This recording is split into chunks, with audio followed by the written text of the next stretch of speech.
Excellences, Monsieur le Premier ministre, chef du gouvernement, Messieurs les ministres d'État, Mesdames et Messieurs les membres du gouvernement, Monsieur le gouverneur de la Banque centrale de la République de Guinée, Mesdames et Messieurs les représentants des institutions internationales,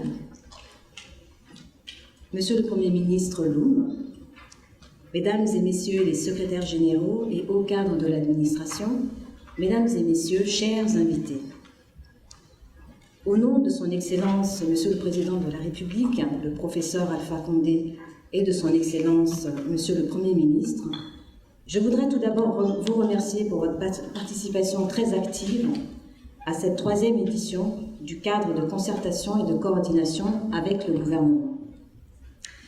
Laissez-moi tout d'abord entamer cette session avec cette citation qui, à mon sens, caractérise l'esprit que nous souhaitons donner à ce cadre. Le meilleur indicateur du développement de l'esprit d'équipe, qui doit caractériser le cadre de concertation et de coordination, est le pourcentage de nous divisé par les « je » que l'on entend dans les conversations. Donc je souhaite que ce ratio augmente. Les mathématiciens comprendront très bien ce que je veux dire. Comme vous le savez sans doute, notre cadre de concertation a été institué en 2014 pour mieux structurer la coopération et le développement entre le gouvernement et ses partenaires techniques et financiers, suite à la conférence des bailleurs et des investisseurs d'Abu Dhabi en novembre 2013. Ces rencontres ont vocation à analyser de manière ouverte et franche notre partenariat pour un cadre fluide de coopération qui autoriserait une plus grande efficacité dans la conduite des actions de développement économique et social de la Guinée. Mesdames et Messieurs, depuis notre dernière rencontre de concertation en juin 2015, des évolutions significatives et prometteuses ont été enregistrées par la Guinée dans les domaines politiques, économiques et sociaux. J'y reviendrai un peu plus tard lors de ma présentation. Ces aspects, tout en étant positifs, invitent surtout à mesurer le reste du chemin que nous devons parcourir.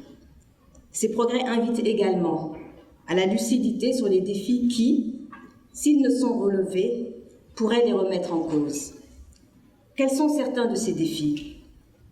Il s'agit de la diversification de notre économie, qui passe par le développement de nos infrastructures, routes, ports, aéroports, énergie. Il s'agit aussi de la promotion d'un environnement favorable à l'initiative privée. Il s'agit enfin de la capacité à mobiliser les financements en lien avec le programme d'investissement de notre plan national de développement économique et social.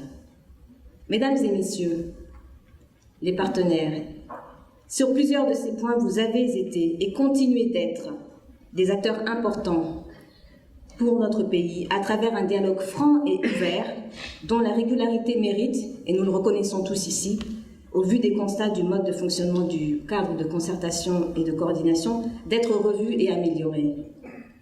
Ces faiblesses ont été également relevées dans le fonctionnement des niveaux intermédiaires de rencontres que sont les groupes thématiques.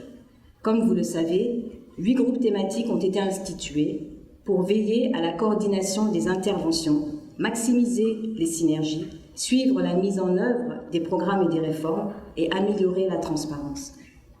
Nous sommes tout à fait conscients que la fréquence de ces réunions et les niveaux de représentativité sont encore faibles.